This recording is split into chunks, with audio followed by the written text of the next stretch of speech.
الحمد لله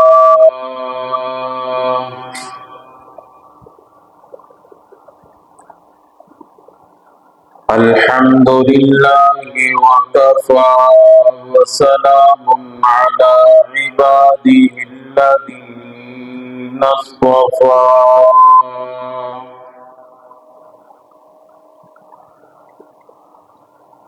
خصوصا على سيد الرسل وخاتم الأنبياء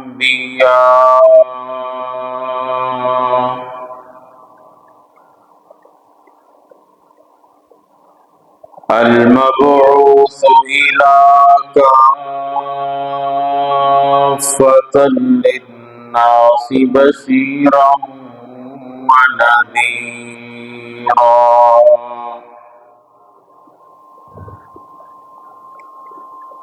وداعيا إلى الله بإذنه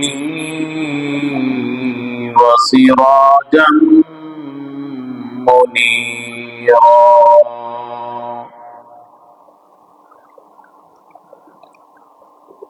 أما بعد فأعوذ بالله من الشيطان الرجيم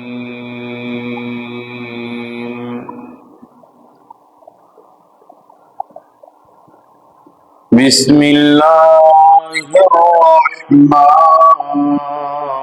الرحيم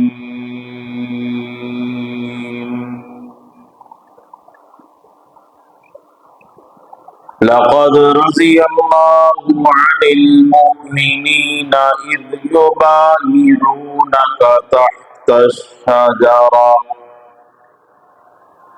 فعلم ما في قلوبهم وأنزل السكينة عليهم وأثابهم فتحا قريبا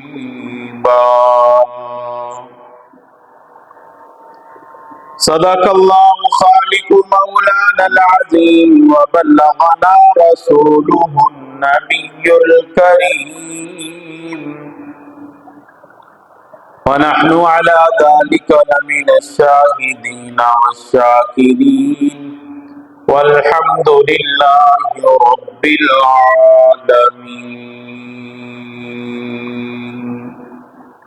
سب حضرات محبت سے درود پاک کی تلاوت. اللهم صل على محمد وعلى آل محمد كما صليت على إبراهيم وعلى آل إبراهيم إنك حميد مجيد.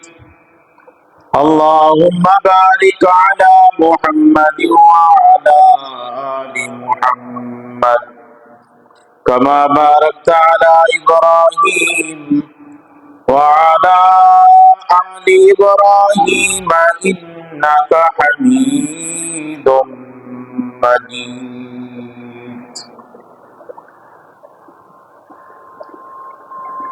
میرے انتہائی واجب الاحترام برادران اسلام، معزز سامعین، بزرگوں، عزیز دوستوں، بھائیوں،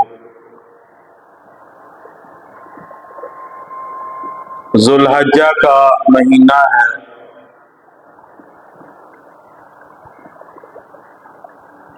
18 ذو الحجہ کا دن خلیفہ ثالث داماد پیغمبر حضرت سیدنا عثمان ذو النورین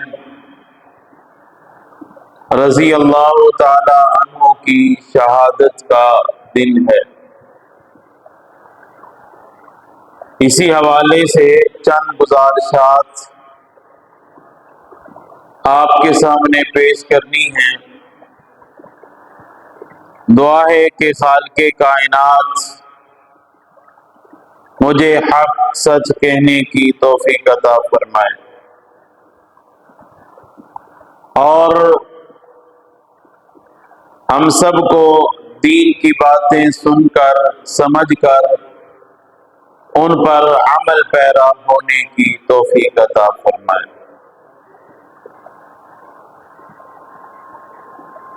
حضرت سیدنا عثمان ذو النورین رضی اللہ تعالیٰ عنہ بڑی نسبتوں کے مالک ہیں۔ آپ کا سلسلہ نسب نبی کریم صلی اللہ علیہ وسلم کے ساتھ 5ویں پشت میں جا کر مل جاتا ہے۔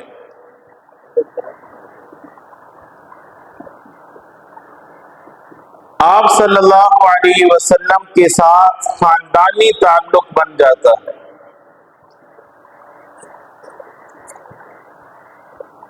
اور حضرت عثمان غنی رضی اللہ تعالیٰ عنہ کی جو والدہ ہیں ان کا نام حضرت عروہ رضی اللہ تعالیٰ عنہ۔ یہ حضرت عروہ حضرت عثمان کی جو والدہ ہیں یہ حضرت ام حکیم کی بیٹی ہے۔ یہ ام حکیم نبی کریم صلی اللہ علیہ وسلم کی پھوپھی ہیں۔ نبی کریم صلی اللہ علیہ وسلم کے جو والد حضرت عبداللہ ان کے ساتھ یہ جڑواں پیدا ہوئی تھی ام حکیم۔ تو اس حساب سے حضرت عثمان رضی اللہ تعالیٰ عنہ کی جو والدہ ہیں وہ ہمارے پیارے پیغمبر صلی اللہ علیہ وسلم کی پھوپھی ذات بہن لگی۔ یہ تو رشتہ داری کے حساب سے تعلق بیان کیا۔ حضرت عثمان رضی اللہ تعالیٰ عنہ حضرت سیدنا ابوبکر صدیق رضی اللہ تعالیٰ عنہ کی دعوت پر اسلام میں داخل ہوئے، اور علماء کرام نے لکھا ہے حضرت سیدنا عثمان غنی رضی اللہ تعالیٰ عنہ کے ساتھ نبی کریم صلی اللہ علیہ وسلم نے نبوت ملنے کے بعد سب سے پہلا رشتہ جو قائم کیا وہ حضرت عثمان غنی رضی اللہ تعالیٰ عنہ۔ نبوت ملنے کے بعد، رسالت ملنے کے بعد سب سے پہلا جو رشتہ نبی کریم صلی اللہ علیہ وسلم نے قائم کیا وہ حضرت عثمان کے ساتھ قائم کیا۔ آپ نے اپنی بیٹی کا نکاح حضرت عثمان کے ساتھ کروایا۔ ایک ہے نبوت ملنے سے پہلے رشتہ قائم کرنا، ایک ہے نبوت ملنے کے بعد رشتہ قائم کرنا، اس میں بڑا فرق ہے۔ نبوت ملنے سے پہلے جو رشتے قائم ہوئے وہ آپ نے اپنی مرضی سے کیے۔ حضرت خدیجہ رضی اللہ تعالیٰ عنہ کے ساتھ آپ نے نکاح فرمایا، یہ نبوت سے پہلے تھا۔ اور اپنی بڑی بیٹی حضرت زینب کا نکاح حضرت ابو العاص سے کروایا، یہ نبوت ملنے سے پہلے تھا اور اپنی مرضی سے کیا۔ اور ایک ہے نبوت ملنے کے بعد، نبوت ملنے کے بعد نبی اپنی مرضی، بولو، نبی اپنی مرضی نہیں کر سکتا۔ وما ينطق عن الهوى ان هو الا وحی یوحی، نبی تو اپنی مرضی سے بول نہیں سکتا، قدم نہیں اٹھا سکتا، رشتہ داریاں تو دور کی بات، یہ سارا کچھ پھر اللہ کی مرضی سے ہوتا ہے۔ نبی بولتا بھی اپنی مرضی سے، جاتا بھی اپنی مرضی سے، چلتا بھی اپنی مرضی سے، رشتہ دیتا بھی اللہ کی مرضی سے۔ نبوت ملنے سے پہلے اپنی مرضی سے، نبوت ملنے کے بعد اللہ کی مرضی سے۔ تو نبوت ملنے کے بعد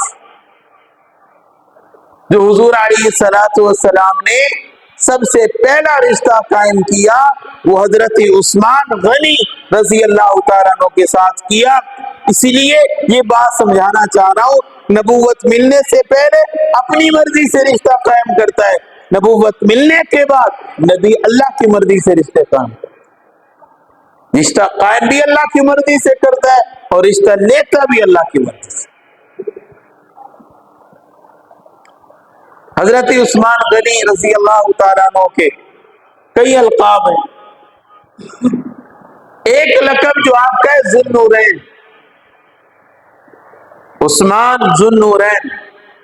ذو النورین کا معنی ہے دو نوروں والا، دو نوروں والا. حضرت عثمان غنی رضی اللہ تعالیٰ عنہ کے زندگی میں مختلف حالات آتے ہیں.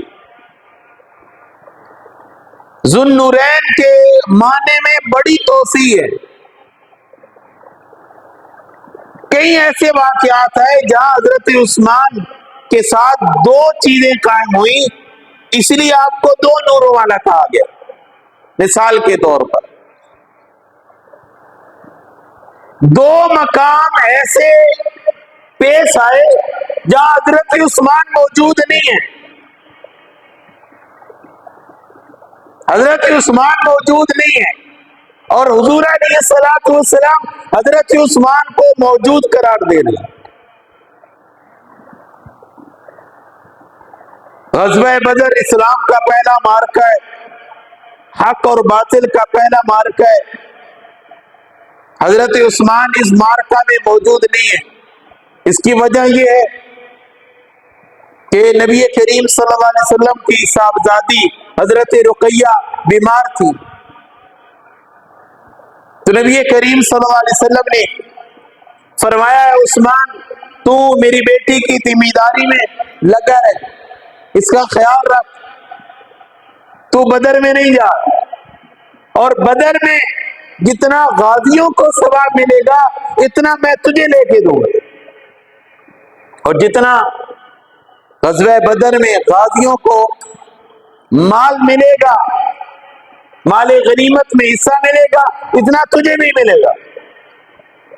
اب یہاں پہ حضرت عثمان موجود نہیں ہے اور حضور علیہ الصلوۃ والسلام نے ارشاد فرمایا اے صحابہ یہ مال غنیمت عثمان کا، یہ حصہ اس کو ملے گا، اور جتنا ثواب آپ لوگوں کو ملا اتنا ہی عثمان کو بھی ملے گا. حضرت عثمان موجود نہیں ہے اور حضور علیہ السلام نے موجود قرار دیا. اور دوسرا مارکا حدیبیہ کا مارکا ہے. حدیبیہ کے مارکا میں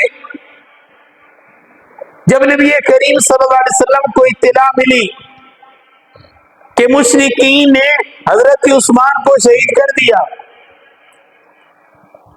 اس مارکا میں حضور صلی اللہ علیہ وسلم حضرت عثمان کو اپنا سفیر بنا کر مکہ شریف روانہ کرتے ہیں،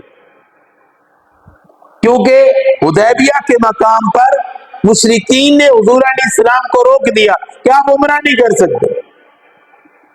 تو حضور علیہ الصلوۃ والسلام نے حضرت عثمان کو اپنا سفیر بنا کر بھیجا، جاؤ مذاکرات کرو ان کے ساتھ. اور مشرکین نے یہ افواہ پھیلا دی کہ عثمان کو شہید کر دیا. نبی کریم صلی اللہ علیہ وسلم کو جب اس بات کی اطلاع ملی تو حضور علیہ الصلوۃ والسلام نے صحابہ کرام سے بیعت لی کہ میرے ہاتھ پہ بیعت کرو کہ ہم عثمان کا بدلہ لے کر جائیں گے. 1400 صحابہ کرام نے حضور علیہ الصلوۃ والسلام کے ہاتھ پر بیعت کی، اور اسی مارکے میں حضور علیہ الصلوۃ والسلام نے اپنے ہاتھ کو عثمان کا ہاتھ قرار دیا. یہ اوپر والا ہاتھ عثمان کا ہاتھ ہے، گویا کہ اس بیعت میں حضرت عثمان بھی شامل ہے. اور اس وقت یہ آیت نازل ہوئی لقد رضی اللہ عن المؤمنین اذ یبایعونک تحت الشجرہ. اللہ تعالیٰ قسم اٹھا کے فرما رہے ہیں رضی اللہ عن المؤمنین، ان ایمان والوں سے اللہ راضی ہو گیا جنہوں نے آپ کے ہاتھ پر بیعت کی۔ تو حضور علیہ الصلوۃ والسلام نے اس بیعت میں فرمایا یہ والا ہاتھ عثمان کا ہاتھ ہے۔ یہ دونوں معرکوں میں حضرت عثمان موجود نہیں ہے، غزوہ بدر میں، حدیبیہ میں، اور حضور علیہ السلام نے موجود قرار دیا، اس وجہ سے بھی حضرت عثمان کو ذو النورین کہا جاتا ہے۔ کامل الحیاء والایمان سیدنا عثمان بن عفان، فرمایا ایمان اور حیا میں عثمان کامل ہے۔ کامل الحیاء والایمان سیدنا عثمان بن عفان، حضرت عثمان میں دو نور اور پائے جاتے ہیں، ایک ایمان والا نور، ایک حیا والا نور۔ ایمان میں بھی کامل ہے، حیا میں بھی کامل ہے عثمان۔ حضرت عثمان رضی اللہ تعالیٰ عنہ نے جب ایمان قبول کیا اور حضور علیہ الصلوۃ والسلام کے ہاتھ پر اپنے دائیں ہاتھ کو رکھ کے بیعت کر لی، تو حضرت عثمان رضی اللہ تعالیٰ عنہ نے اس دائیں ہاتھ کو کبھی اپنی شرمگاہ کو نہیں لگایا۔ یہ ایمان کامل ہے۔ اور حیا، کامل الحیا، حیا بھی کامل ہے۔ جب سے حضرت عثمان رضی اللہ تعالیٰ عنہ نے ایمان کو قبول کیا، آپ کے بارے میں آتا ہے آپ نے غسل خانے میں بھی، چار دیواری کے اندر بھی کبھی کپڑے اتار کر غسل نہیں کیا۔ اتنے حیا والے تھے حضرت عثمان، کبھی کپڑے لباس اتار کے غسل نہیں کیا۔ حضرت سیدہ طیبہ طاہرہ مومنوں کی ماں حضرت عائشہ صدیقہ رضی اللہ تعالی عنہ فرماتی ہیں حضور صلی اللہ علیہ وسلم گھر میں دیوار کے ساتھ ٹیک لگا کے بیٹھے ہوئے، تشریف فرمائے، آپ کی پنڈلی سے کپڑا ہٹا ہوا ہے، دروازے پہ دستک ہوئی، پوچھا گیا کون؟ کہا ابوبکر، کہا آ جاؤ۔ آپ اسی طرح بے تکلف بیٹھے ہوئے، دوبارہ دستک ہوئی دروازے پہ، پوچھا کون؟ کہا فاروق، عمر فاروق، کہا آ جاؤ۔ آپ اسی طرح بیٹھے، بے تکلف ہو کے بیٹھے، کپڑا بھی آپ نے صحیح نہیں کیا۔ تیسری بار دستک ہوئی، پوچھا کون؟ کہا عثمان۔ حضور علیہ الصلوۃ والسلام سیدھے ہو کے بیٹھ گئے اور اپنی پنڈلی سے کپڑے کو بھی درست کر دیا۔ جب صحابہ کرام چلے گئے نا، تو حضرت عائشہ صدیقہ طیبہ طاہرہ سلام اللہ علیہا نے سوال کر دیا، یا رسول اللہ میرے ابا جی آئے، آپ اسی طرح بیٹھے رہے، کپڑا بھی آپ نے پنڈلی سے نہیں صحیح کیا۔ فاروق اعظم آئے، آپ اسی طرح بیٹھے رہے۔ جب عثمان آئے تو آپ سیدھے ہو کے بیٹھ گئے اور کپڑا بھی آپ نے ٹھیک کر دیا، اس کی کیا وجہ ہے؟ حضور صلی اللہ علیہ وسلم نے ارشاد فرمایا عثمان کامل الحیا ہے، کامل الحیا۔ عثمان اتنی حیا والا ہے کہ آسمان کے فرشتے بھی عثمان کی حیا کرتے، عرش کے فرشتے بھی عثمان کی حیا کرتے، میں کیوں نہ عثمان کی حیا کروں؟ اس لیے فرمایا کامل الحیا۔ حضرت عثمان میں ایک ایمان کا نور اور دوسرا حیا کا نور پایا جاتا ہے، اس وجہ سے حضرت عثمان کو ذو النورین کہا جاتا ہے۔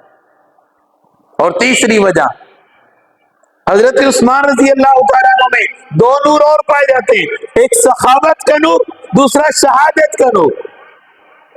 حضرت عثمان رضی اللہ تعالیٰ عنہ بہت بڑے سخی ہیں، اللہ نے مال بھی بڑھا دی ہے، جگرہ بھی بڑھا دی ہے، لگاتے ہیں اسلام کے لیے۔ حضور علیہ الصلوۃ والسلام مسجد میں تشریف فرمائے، صحابہ کرام کا مجمع زیادہ ہو گیا، مسجد تنگ ہے، آپ نے اعلان فرمایا مسجد کی توسیع کرنی ہے، یہ ساتھ والا گھر پلاٹ جو خرید کے دے گا میں اس کو جنت کی ضمانت دوں گا، جنت کی ضمانت دوں گا۔ یہ نہیں ضمانت کا مطلب اللہ سے جنت لے کے دوں گا، جو یہ پلاٹ خرید کے دے گا۔ صحابہ کرام میں حضرت عثمان کھڑے ہوئے، یا رسول اللہ آپ پلاٹ والے سے بات کر لیں، جتنی رقم ہوگی میں ادا کروں گا۔ حضور علیہ الصلوۃ والسلام نے پلاٹ خریدا، رقم حضرت عثمان نے ادا کی، اور یہ مسجد وسیع ہوئی۔ اور یہ بتاؤ مسجد کے لیے جو پلاٹ دے گا یا مسجد میں جو خرچ کرے گا، جب تک مسجد قائم رہے گی، لوگ نماز پڑھتے رہیں گے، مسجد میں مال لگانے والوں کو ثواب ملتا رہے گا کہ نہیں؟ بولو، ملتا رہے گا۔ اور یہ دیکھو مسجد نبی وسیع ہوتی گئی، وسیع ہوتی جا رہی ہے، اب بھی وسیع ہو رہی ہے۔ اور اس میں حضرت عثمان نے جو پلاٹ خرید کے لگایا، اب قیامت تک حضرت عثمان کو ثواب پہنچے گا کہ نہیں پہنچے گا؟ اسی طرح مدینہ شریف میں ایک ہی کنواں تھا، میٹھا کنواں، جو یہودیوں کے قبضے میں تھا۔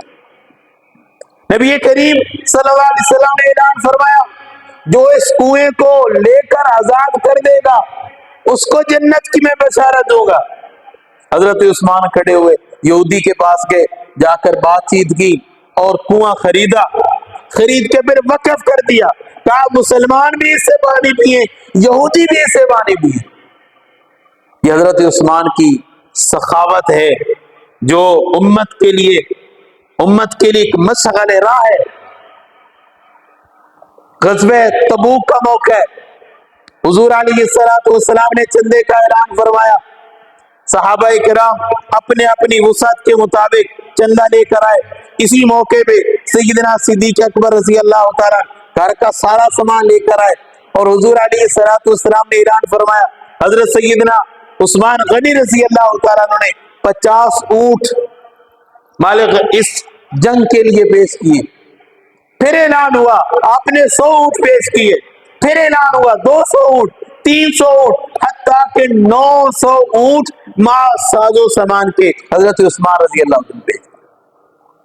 100 اونٹ، پھر 200 اونٹ، پھر 900 اونٹ، 900 اونٹ سامان کے حضرت عثمان رضی اللہ تعالیٰ عنہ نے غزوہ تبوک میں پیش کی۔ پھر حضور علیہ السلام نے فرمایا، اے عثمان اب تو بس کر، بیٹھ جا۔ حضرت عثمان رضی اللہ تعالیٰ پھر گھر گئے اور 1000 اشرفیاں پھر لے کر آئے اور حضور علیہ السلام کی گود میں ڈال دی۔ نبی کریم صلی اللہ علیہ وسلم مسکرا رہے ہیں اور ان اشرفیوں کو کبھی ایک اس ہاتھ میں اڈل رہے ہیں، کبھی اس ہاتھ میں ڈال رہے ہیں، اور اپنی گود کو کبھی یوں ہلا رہے ہیں اور مسکرا رہے ہیں۔ اور نبی کریم صلی اللہ علیہ وسلم نے ایک جملہ ارشاد فرمایا، ما ذرہ عثمان، ما ذرہ عثمان، اے عثمان آج کے بعد تو جو مرضی عمل کر لے، اللہ تیرے کسی عمل سے ناراض نہیں ہوگا، تجھے کوئی بات تکلیف نہیں دے گی، تو جو مرضی کر، تیرے کسی عمل سے اللہ ناراض ما ذرہ عثمان۔ تو میرے بھائیو، یہ حضرت عثمان کی سخاوت، حضرت سیدنا ابوبکر صدیق رضی اللہ تعالیٰ عنہ کا دور ہے، قحط پڑ گیا، کھانے کے لیے کچھ نہیں ہے، لوگ بڑے پریشان ہیں۔ حضرت سیدنا عثمان رضی اللہ تعالیٰ عنہ کسی دوسرے ملک سے، ملک شام سے 1000 اونٹ گلے کے لدوا کر بھیج رہے ہیں۔ جب اونٹ مدینہ کے قریب پہنچے نا، مدینہ کے وپاری باہر نکل آئے اور آ کر حضرت عثمان سے بات کر رہے، اے عثمان یہ غلہ ہمیں دے دے، 1 کے 10، 1 روپے کے 10 ہم روپے دیں گے۔ حضرت عثمان رضی اللہ تعالیٰ فرما رہے، نہیں مجھے اس سے زیادہ ملتا ہے۔ کہا 15، کہا مجھے اس سے بھی زیادہ ملتا ہے، 20، 25، 30۔ حضرت عثمان فرما رہے مجھے اس سے بھی زیادہ نفع ملتا ہے۔ کہا ایسا کون سا وپاری ہے جو ہے عثمان تمہیں اتنا زیادہ دیتا ہے؟ کہا ایک ہے میرا وپاری جو مجھے 1 کے بدلے میں 70 دیتا ہے، 1 کے بدلے میں 70 دیتا ہے۔ کہا وہ کون ہے؟ کہا میرا رب ہے جو 1 کے بدلے میں 70 دے رہا ہے۔ جاؤ مدینہ میں اعلان کر دو، آج ہو جن کے پاس غلہ نہیں ہے۔ حضرت عثمان نے 1000 اونٹ غلے کے وقف کر دیے، اللہ کے لیے وقف کر دیے۔ یہ حضرت عثمان رضی اللہ تعالیٰ عنہ کی سخاوت تھی۔ حضرت سیدنا ابوبکر صدیق رضی اللہ تعالیٰ عنہ کے پاس ایک تاجر آیا ملک شام سے، اس کو بڑا نقصان ہوا تجارت میں، اس کے اوپر قرضہ چڑھ گیا، اور پوچھتا پوچھاتا حضرت سیدنا ابوبکر صدیق رضی اللہ تعالیٰ عنہ کے پاس آیا کہ میں بڑا پریشان ہوں، میرے اوپر بڑا قرض ہے، میرے لیے کوئی میری مدد کیجئے تاکہ میرا قرضہ اتر جائے۔ حضرت سیدنا ابوبکر صدیق رضی اللہ تعالیٰ فرمانے لگے جاؤ جو فلاں گھر ہے نا اس گھر میں چلا جا، تیرا کام ہو جائے گا۔ کہا میرے 3000 درہم میرے اوپر قرضہ ہے، مجھے کون دے گا؟ جا چلا جا، تیرا کام ہو جائے گا۔ اور وہ گھر کس کا تھا؟ حضرت عثمان رضی اللہ تعالیٰ۔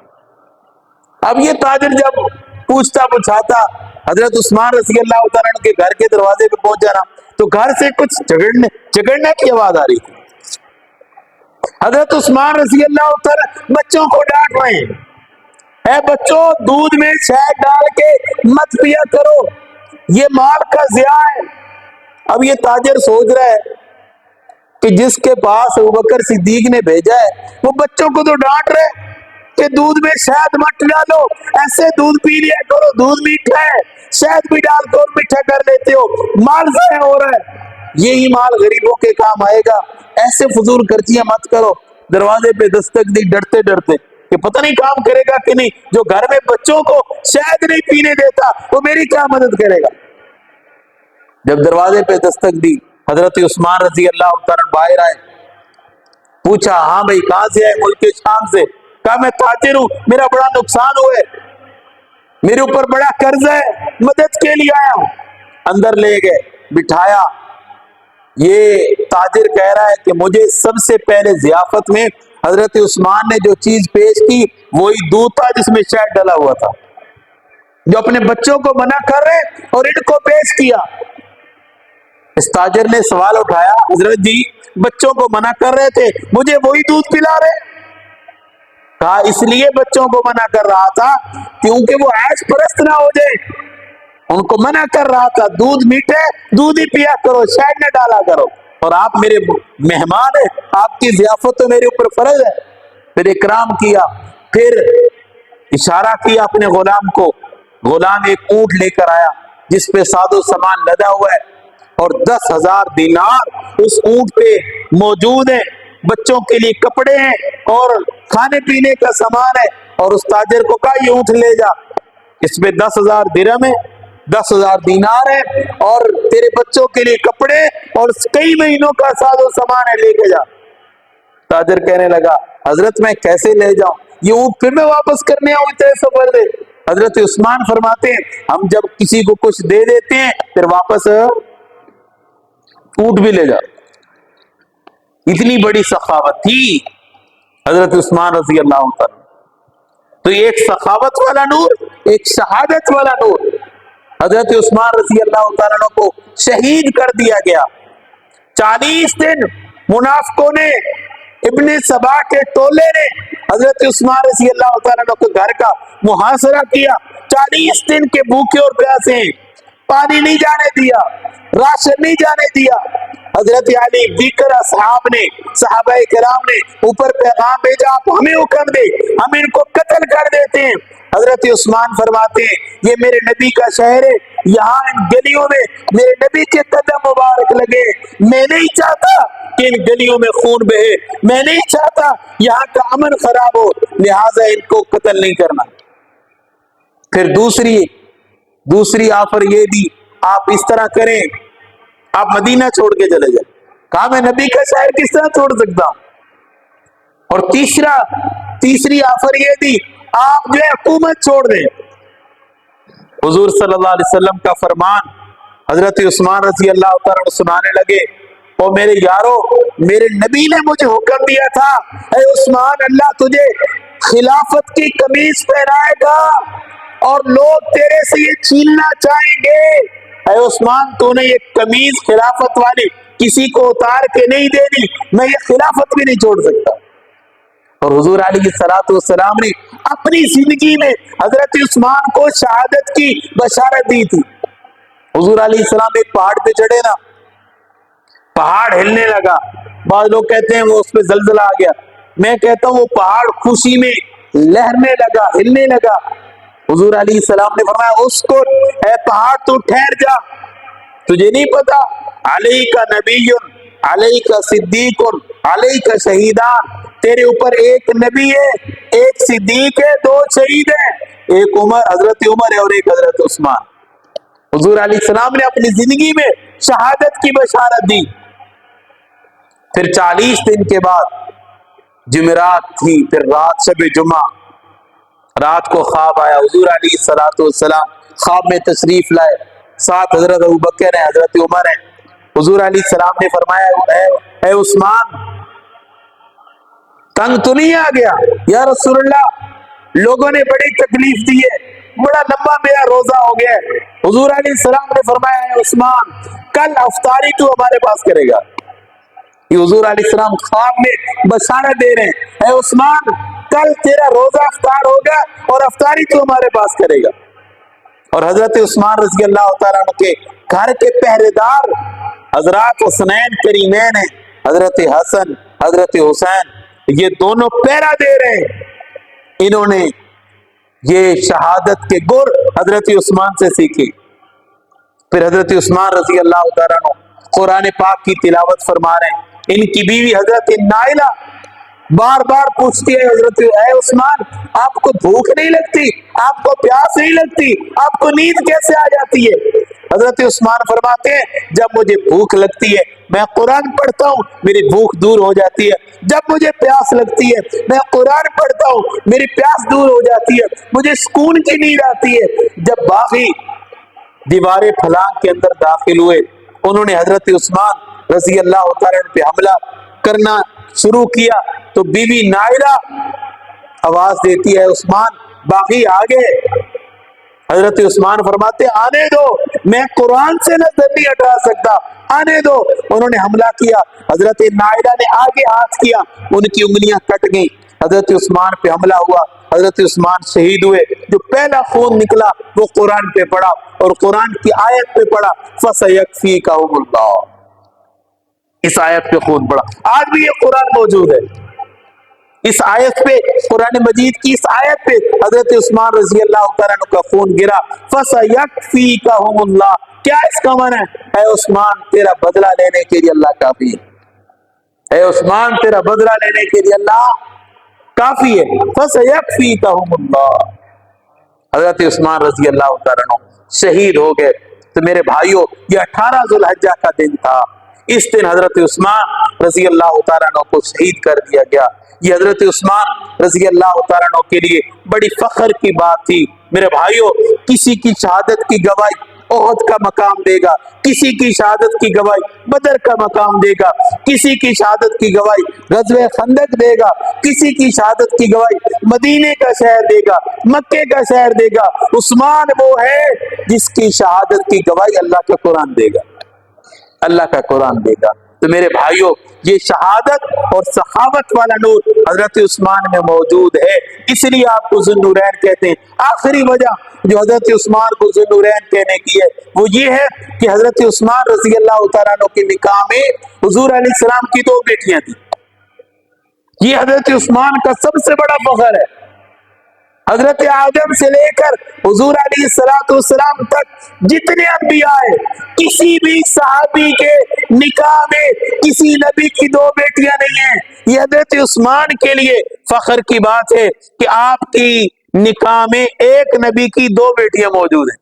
حضرت رقیہ رضی اللہ تعالیٰ عنہ حضور علیہ السلام کی بیٹی ہیں، حضرت عثمان کے نکاح میں آئیں، یہ انتقال فرما گئی. حضرت عثمان پریشان ہونے لگے. حضور علیہ السلام نے دوسری بیٹی کا نکاح جس کا نام حضرت ام کلثوم ہے حضرت عثمان رضی اللہ تعالیٰ عنہ کے ساتھ کر دیا. ان کا بھی انتقال ہو گیا. حضرت عثمان پھر پریشان ہونے لگے. حضور علیہ السلام نے ایک جملہ ارشاد فرمایا، اے عثمان، کاش میری 40 بیٹیاں ہوتی، میں یکے بعد دیگرے تجھے دیتا چلا جاتا. ایک حدیث میں ہے، اے عثمان میری 100 بیٹیاں ہوتی، 100 بیٹیاں ہوتی، میں یکے بعد دیگرے تو تیرے نکاح میں دیتا چلا جاتا. ایک فوت ہو جاتی دوسری دے دیتا، دوسری فوت ہو جاتی تیسری دے دیتا، تیسری فوت ہو جاتی چوتھی دے دیتا. 100 بیٹیاں ہوتی، 100 بیٹیاں تیرے نکاح میں دے دیتا. یہاں پہ ایک بڑی توجہ خیز بات ہے. یہ وہی سسر کہہ سکتا ہے جس کے داماد نے اس کے سینے میں ٹھنڈ ڈالی ہو. یہ وہی سسر کہہ سکتا ہے. آج تو یہ ملنگ حضرت عثمان پہ تبرہ بازی کرتے ہیں.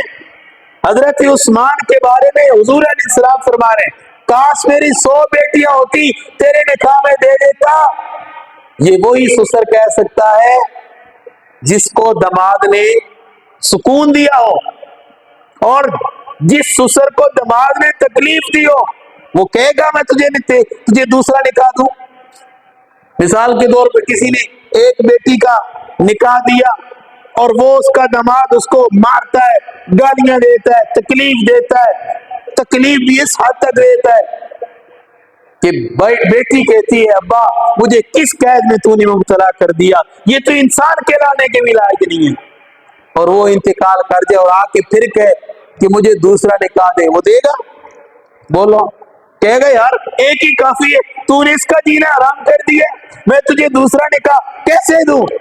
اور ایک میرے نبی ہیں فرما رہے اگر میری 100 بیٹیاں ہوتی اے عثمان میں تیرے نکاح میں دیتا چلا جاتا. تو یہ دو نور ہیں، ایک بیٹی دی پھر دوسری بیٹی دی، دو نور حضور علیہ السلام کے حضرت عثمان کے نکاح میں ہے. اس لیے آپ کو کہا جاتا ہے ذو النورین، دو نوروں والا. تو میرے بھائیوں یہ حضرت عثمان کی مختصر زندگی میں نے آپ کے سامنے پیش کی ہے. تو 18 ذوالحجہ کا دن آپ کی شہادت کا دن ہے. اللہ تبارک و تعالی ہم سب کو عمل کی توفیق